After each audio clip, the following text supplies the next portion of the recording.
nagdangat sa 81 ka mga pamilya ang apektado sang buhawi nga naglaslas sa pila ka area sang syudad sang Iloilo kagabi Agosto 8. Sandig sa pinakaulihi nga report sang Iloilo City Government, 54 ka pamilya ang halin sa Cubay Haro, 20 sa Benedicto Haro, 6 sa Balabago Haro, kag isa sa Gustilo La Paz.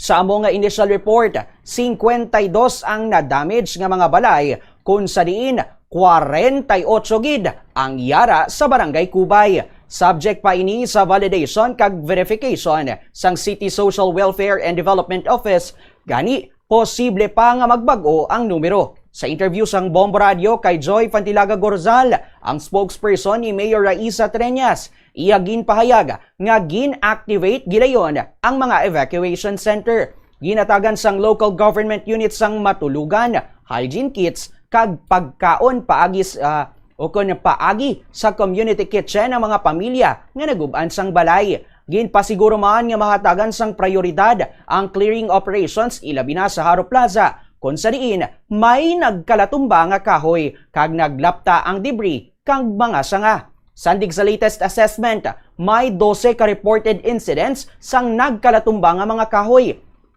electrical post kag debris sa pila ka areas sang Haro kag Mandurriao.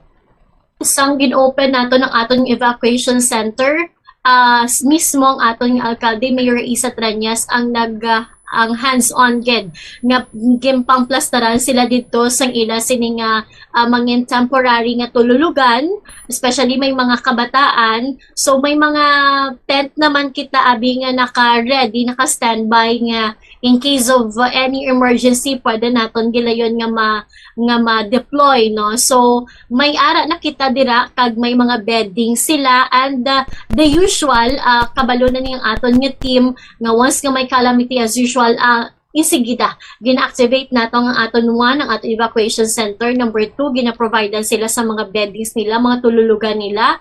Number 3, gina-open nato ng aton nga community kitchen, so para nga may pagkaon sila sa aga, sa udto kag sa gabi.